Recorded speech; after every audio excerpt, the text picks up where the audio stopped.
Pasha sir, ಹಾಗಾದ್ರೆ ಈ Delhi blast ಆಗ್ಲಿಕ್ಕೆ ಕೆಲ ದಿನಗಳ ಹಿಂದೆ ಓಪನ್ ಗ್ರೌಂಡ್ ನಲ್ಲಿ ಆದ ಒಂದು ಹೇಳಿಕೆ, ಈ ತರ ಹೇಳಿಕೆ ಯಾರೇ ಕೊಟ್ಟರು ಅವ್ರಿಗೆ ನಿಮ್ ಪ್ರತಿಕ್ರಿಯೆ ಏನಾಗಿರ್ಬೇಕು ಅಂತ ಹೇಳಿ. ಹೇಳಿಕೆ ಏನಾಗಿತ್ತು? ಹಿಂದೂಸ್ತಾನ್ ಮೇ ಜೋ ಜಿಹಾದ್ ಕರೆಂಗೆ ವೋ ಜಹನ್ನಂ ಮೇ ನಹಿ ಜಾಯೆಂಗೆ. ಅಂದ್ರೆ ಭಾರತದಲ್ಲಿ ಯಾರು ಜಿಹಾದ್ ಮಾಡ್ತಾರೆ ಅವ್ರು ನರಕಕ್ಕೆ ಹೋಗೋದಿಲ್ಲ. ಓಪನ್ ಗ್ರೌಂಡ್ ಅಲ್ಲಿ ಈ ರೀತಿ ಹೇಳೋರ್ಗೆ ಏನ್ ಹೇಳ್ತೀರಾ? ಮೇಡಮ್, ಈಗ ನಮ್ ಗುರುಗಳು ಹೇಳಿದ್ರು. ಈಗ ಇನ್ನೊಂದು ಮಾತು ಏನಂದ್ರೆ, ಹಮ್ ಜಿಹಾದ್ ಕರೆಂಗ ಕಾಫಿರ್ ಕು ಮಾರೆಂಗ ಅಥವಾ ಜನ್ನತ್ ಮೇ ಜಾಯಂಗ 72 ಹೂರ ಮೇಲೆಂಗ, ಅದು ಸುಳ್ಳು. ಅದೇ ತರ ಮಹಾಭಾರತ ಮತ್ತೆ ಇದರಲ್ಲಿ ಸಾವಿರಾರು ಅಪ್ಸರಗಳು ಸಿಕ್ಕತ್ತೆ. ಇಲ್ಲಿ 72 ಹೇಳಿದ್ದಾರೆ ಯಾವನೋ ಒಬ್ಬ, ಅಲ್ಲಿ ಏನು ಸಾವಿರಾರು ಅಪ್ಸರಗಳು ಸಿಕ್ಕತ್ತೆ ಅಂತ. ಆ ಇದು ಮನಸ್ಥಿತಿ ಇಟ್ಕೊಂಡು ಮಾಡೋರು ಅವರು ಯಾವ ಧರ್ಮಕ್ಕೆ ಕನೆಕ್ಷನ್ನೇ ಇಲ್ಲ.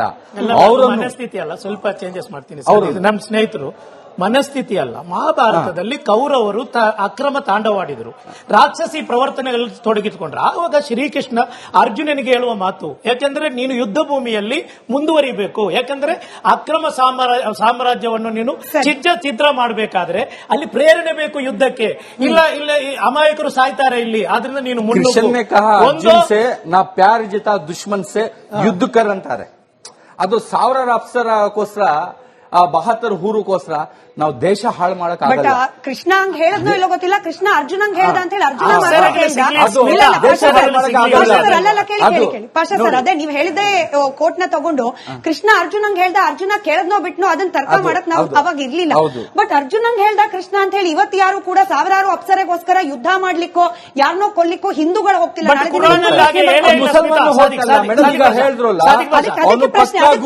ಅದಕ್ಕೆ ಉತ್ತರ ಬೇಕು. ಕುರಾನ್ ಅಲ್ಲಿ ಮತ್ತು ಹದೀಸ್ನಲ್ಲಿ ಹಾಗೆ ಹೇಳೇ ಇಲ್ಲ. ಪವಿತ್ರ ಗ್ರಂಥದಲ್ಲಿ ಬರ್ದಿಲ್ಲ ಮನುಷ್ಯನಿಗೆ ಕೊಳ್ಳಿ ಅಂತ. ಯಾವುದ್ರಲ್ಲಿ ಮಹಾಭಾರತ ಆಗ್ಲಿ, ಗೀತಾ ಆಗ್ಲಿ, ರಾಮಾಯಣ ಆಗ್ಲಿ, ಅದರಲ್ಲಿ ಯಾರು ಯಾವ ದೇವರು ಹೇಳಲಿಲ್ಲ ಮನುಷ್ಯನಿಗೆ ಅಮಾಯಕರನ್ನು ಕೊಲ್ಲಿ ಅಂತ. ಸರ್, ಅಂಥವ್ರಿಗೆ ಏನ್ ಹೇಳ್ತೀರಿ?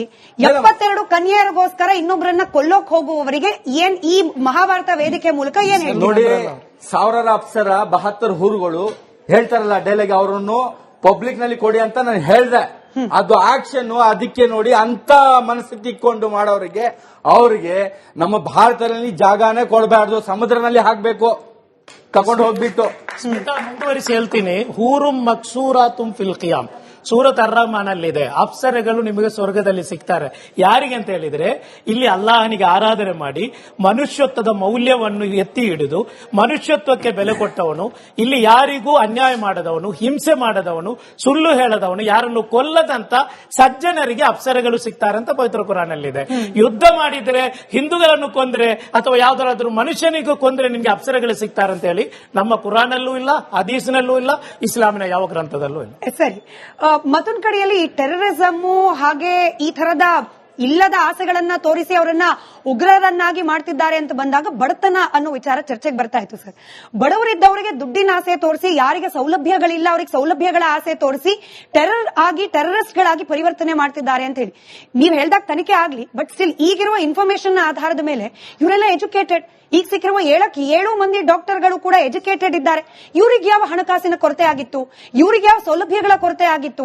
ಇವ್ರು ಯಾಕೆ ಇದೇ ದೇಶದಲ್ಲಿ ಹುಟ್ಟಿ, ಇದೇ ದೇಶದಲ್ಲಿ ಕಲಿತು, ಇದೇ ದೇಶದ ಅನ್ನ ತಿಂದ್ಬಿಟ್ಟು ಇದೇ ದೇಶದಲ್ಲಿ ಬಾಂಬ್ ಇಡಬೇಕು ಅಂತ ಹೇಳಿ ಸಾವಿರಾರು ಕೆಜಿ ಅಮೋನಿಯಂ ನೈಟ್ರೇಟ್ ಸ್ಟೋರೇಜ್ ಮಾಡ್ಕೊಳ್ತಾರೆ? ಇಲ್ಲಿ ಎಲ್ಲ ಬಂತು ಬಡತನ? ಇಲ್ಲೆಲ್ಲ ಬಂತು ಬಡತನಕ್ಕೂ ಟೆರರಿಸಂಗೂ ಕನೆಕ್ಷನ್? ಈ ಒಂದು ಕೇಸ್ ಇದೆಲ್ಲ, ಇಲ್ಲಿ ಡಾಕ್ಟರ್ಗಳನ್ನ ಅರೆಸ್ಟ್ ಮಾಡಲಾಗಿದೆ. ಈ ಕೇಸ್ ಬಿಟ್ಬಿಟ್ಟು ಕಸಾಬ್ ಕೇಸ್ಗೆ ಹೋದ್ರೆ ಅಂತವ್ರಿಗೆ ಕಾಸು ಹಣ ಕೊಟ್ಟು ಆಸೆ ತೋರಿಸಿ, ಇಲ್ಲ ಧರ್ಮದ ಬಗ್ಗೆ ಏನೋ ಒಂದು ವಿಚಿತ್ರವಾಗಿ ಏನಾದ್ರು ಹೇಳಿಕೆ ಕೊಟ್ಟು ನೀವು ಹೋಗಿ ಅಲ್ಲಿ ಹೋಗಿ ಬಾಂಬ್ ಬ್ಲಾಸ್ಟ್ ಮಾಡಿ ನಿಮ್ಗೆ ಪುಣ್ಯ ಸಿಗುತ್ತೆ ಅಂತ ಹೇಳೋರು ಇದ್ದಾರೆ. ಅವರನ್ನ ನಾವು ಖವಾರಿಜ್ ಅಂತ ಗುರುತಿಸ್ತೀವಿ. ಯಾಕಂತ ಹೇಳಿದ್ರೆ ಪ್ರವಾದಿಯ ಕಾಲದಲ್ಲಿ ಕೂಡ ಪ್ರವಾದಿ ಹೇಳಿದ್ರು, ಇಂತಹ ಜನರು ಬಂದ್ರೆ ಅವರನ್ನ ಕೊಂದ್ ಹಾಕಿ ಅಂತ ಹೇಳಿದ್ದಾರೆ. ಪ್ರವಾದಿ ಹೇಳಿದ್ದಾರೆ, ಇಂಥವರು ರಕ್ತಪಾತವನ್ನು ನಂಬಿ ಜನರನ್ನು ಕೊಂದ್ ಹಾಕಿ ಧರ್ಮದ ಬಗ್ಗೆ ಪ್ರಚಾರ ಮಾಡಕ್ ಹೋಗ್ತಾರಲ್ಲ, ಅವ್ರನ್ನ ಕೊಂದ್ ಹಾಕಿ ಅಂತ ಹೇಳಿದ್ದಾರೆ. ಅದು ಮಾತ್ರ ಇಲ್ಲ, ಪ್ರವಾದಿ ಮಾತು ಉಲ್ಲೇಖ ಆಗಿದೆ, ಹುಮ್ ಕಿಲಾಬುನ್ನಾರ್ ಅಂತ ಹೇಳಿದ್ದಾರೆ. ಹುಮ್ ಕಿಲಾಬುನ್ನಾರ್, ಇವರು ಎಂತವ್ರಂದ್ರೆ ನರಕದ ನಾಯಿಗಳು ಅಂತ ಹೇಳಿದ್ದಾರೆ. ನರಕದ ನಾಯಿಗಳು. ಯಾರೇ ಒಬ್ರು ಧರ್ಮದ ಹೆಸರಿನಲ್ಲಿ ರಕ್ತಪಾತವನ್ನು ಮಾಡುತ್ತಾನೋ ಅವನು ನಮ್ಮವನಲ್ಲ ಅಂತ ಹೇಳ್ಕೊಳ್ತೀವಿ. ಸೊ ಈ ಜ್ಞಾನ ಇಲ್ಲದೆ ಇರೋರು ಅವ್ರು ಏನ್ ಮಾಡ್ತಾರೆ, ಯಾರೋ ಒಬ್ರು ಎಲ್ಲೋ ಒಂದ್ ಕಡೆ, ಎಲ್ಲೋ ಬಾರ್ಡರ್ ಈಚ್ ಕಡೆ ಅಲ್ಲೇನೋ ಒಂದು ಇವರನ್ನ ಬಾಂಬ್ ಮಾಡಿಸ್ಬೇಕಂತ ಆ ಒಂದು ಉದ್ದೇಶ ಪೂರ್ವಕವಾಗಿ ಇವರಿಗೆ ಮನಸ್ಸಿನಲ್ಲಿ ಏನೋ ತಪ್ಪು ಮಾತು ಹೇಳಿ ಅವ್ರಿಗೆ ಕೈನಲ್ಲಿ ಖಡ್ಗ ಕೊಟ್ಬಿಟ್ರೆ ಅವ್ರು ಮಾಡ್ಕೊಂಡು ಬರ್ತಾರೆ. ಕಾರಣ ಏನಂದ್ರೆ ಅಜ್ಞಾನವೇ ಕಾರಣ. ಸೊ ನಾನು ಹೇಳ್ಕೊಳ್ಳೋದೇನಂದ್ರೆ, ನಮ್ಮ ಸಮುದಾಯದಲ್ಲಿ ಎಲ್ಲಾ ಸಮುದಾಯದಲ್ಲಿನೂ ಹೇಗೆ ತೀವ್ರವಾಗಿ ಯೋಚನೆ ಮಾಡೋರು ಇದಾರೋ ಅದೇ ರೀತಿ ಆ ರೋಗ ನಮ್ಮ ಸಮುದಾಯದಲ್ಲಿಯೂ ಇದೆ. ಅಂದ್ರೆ ಏನಂದ್ರೆ ಈ ರೋಗ ಹೇಗಿತ್ತಂದ್ರೆ, ಇವತ್ತಿಂದ 20 ವರ್ಷ ಮುಂಚೆ ಅಜ್ಞಾನ ಜಾಸ್ತಿ ಇತ್ತು. ಆ ಟೈಮ್ನಲ್ಲಿ ಇಂಟರ್ನೆಟ್ ನಲ್ಲಿ ಏನೇ ಬರ್ತಿತ್ತೋ ಅದೆಲ್ಲ ನಂಬುವ ಒಂದು ಕಾಲ ಇತ್ತು. ಇವತ್ತಿಗೆ ಎಲ್ಲರಿಗೂ ಈ ಉಲಮಾಗಳು ಮುಂದೆ ಬರ್ತಾ ಇದಾರೆ, ಆನ್ಲೈನ್ ನಲ್ಲಿ ಸಿಗ್ತಾ ಇದಾರೆ, ಮತ್ತೆ ಪಬ್ಲಿಷ್ ಆಗ್ತಿದೆ, ಘೋಷಣೆ ಆಗ್ತಿದೆ, ಕಾನ್ಫರೆನ್ಸಸ್ ನಡೀತಿದೆ. ಎಷ್ಟೋ ಕಾನ್ಫರೆನ್ಸಸ್ ಇದರ ವಿರುದ್ಧವಾಗಿ ಕಾನ್ಫರೆನ್ಸ್ ನಡೆದಿದೆ. ಸೊ ಹಾಗಾಗಿ ಈ ವೇಳೆಯಲ್ಲಿ ನಾನು ಹೇಳ್ಕೊಡ್ತೀನಿ, ಅಂತದ ಒಂದು ಪರಿಸ್ಥಿತಿ ಇವಾಗ ಕಡಿಮೆ ಆಗಿದೆ. ಕಡಿಮೆ ಆಗ್ತಿದೆ, ನಾವೆಲ್ಲ ಸೇರ್ಕೊಂಡ್ರೆ ಇನ್ನೂ ಕಡಿಮೆ ಆಗುತ್ತೆ. ಈ ಧರ್ಮದ ಹೆಸರಲ್ಲಿ ನೀವೇ ಹೇಳಿದಾಗೆ ಎಕ್ಸ್ಟ್ರೀಮಿಸಂ ಏನು ಮೂಲಭೂತವಾದ ಎಕ್ಸ್ಟ್ರೀಮಿಸಂ ಎಲ್ಲಾ ಸಮುದಾಯದಲ್ಲೂ ಇರಬಹುದು. ಬಟ್ ಪ್ರಶ್ನೆ ಮುಸಲ್ಮಾನರಲ್ಲಿ ಹೆಚ್ಚಿದ್ಯಾ? ಧರ್ಮದ ಹೆಸರಲ್ಲಿ ಯಾರನ್ನೋ ಕೊಲ್ಲಬೇಕು ಅಥವಾ ಧರ್ಮವನ್ನ ಅನುಸರಣೆ ಮಾಡದವರನ್ನ ನಾವು ಮುಗಿಸ್ಬಿಡ್ಬೇಕು, ಈ ರೀತಿಯ ಕಲ್ಪನೆ ಆಲೋಚನೆ ಮುಸಲ್ಮಾನರಲ್ಲಿ ಹೆಚ್ಚಿದ್ಯಾ ಅಂತ ನೋಡಿ. ಮುಂಚೆ ಮನಮೋಹನ್ ಸಿಂಗ್ ಅವರು ಪ್ರೈಮ್ ಮಿನಿಸ್ಟರ್ದು ಅವ್ರು ಹೇಳಿದ್ರು, in India the most threatening thing is Naxalite ಅಂತ ಹೇಳಿದ್ರು. ಇವತ್ತಿಗೂ ಕೂಡ ಆರ್ಮ್ಡ್ ನಕ್ಸಲೈಟ್ಸ್ ಗನ್ ಮೂಲಕ ಅವರು ಬಂದು ಇಲ್ಲಿ ಭಾರತದ ವಿರುದ್ಧವಾಗಿ ಗಣ್ಣೆತ್ತಿದ್ದಾರೆ, ಜನರನ್ನು ಕೊಲ್ಲಕ್ಕೆ ಮುಂದೆ ಬರ್ತಾ ಇದ್ದಾರೆ.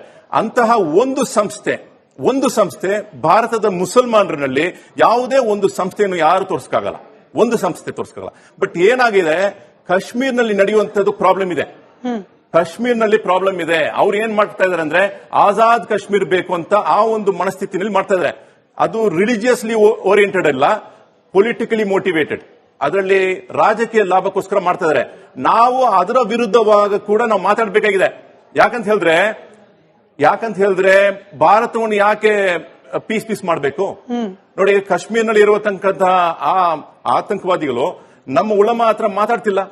ನಮ್ಮ ಹತ್ರ ಬಂದ್ಬಿಟ್ಟು ನಾವ್ ಏನ್ ಮಾಡಬೇಕು, ಏನ್ ಮಾಡಬಾರ್ದು ಅಂತ ಏನು ಒಂದು ಆಲೋಚನೆಗೆ ಬಂದು ಕೂತ್ಕೊಳ್ಳೋದಿಲ್ಲ. ಅವರು ತಗೊಳ್ಳೋ ನಿರ್ಧಾರಕ್ಕೆ ನಾವೇನಕ್ಕೋಸ್ಕರ ಅವರಿಗೆ ಪ್ರೋತ್ಸಾಹ ನೀಡಬೇಕು? ಈ ಧರ್ಮದ ಹೆಸರಲ್ಲಿ ನೀವೇ ಹೇಳಿದಾಗೆ ಎಕ್ಸ್ಟ್ರೀಮಿಸಂ ಏನು ಮೂಲಭೂತವಾದ ಎಕ್ಸ್ಟ್ರೀಮಿಸಂ ಎಲ್ಲಾ ಸಮುದಾಯದಲ್ಲೂ ಇರಬಹುದು.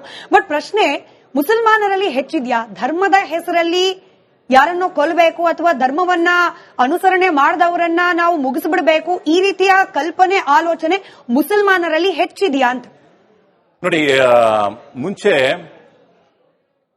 ಮನಮೋಹನ್ ಸಿಂಗ್ ಅವರು ಪ್ರೈಮ್ ಮಿನಿಸ್ಟರ್ದು ಅವ್ರು ಹೇಳಿದ್ರು, in India the most threatening thing is Naxalite ಅಂತ ಹೇಳಿದ್ರು. ಇವತ್ತಿಗೂ ಕೂಡ ಆರ್ಮ್ಡ್ ನಕ್ಸಲೈಟ್ಸ್ ಗನ್ ಮೂಲಕ ಅವರು ಬಂದು ಇಲ್ಲಿ ಭಾರತದ ವಿರುದ್ಧವಾಗಿ ಗಣ್ಣೆತ್ತಿದ್ದಾರೆ, ಜನರನ್ನು ಕೊಲ್ಲಕ್ಕೆ ಮುಂದೆ ಬರ್ತಾ ಇದ್ದಾರೆ.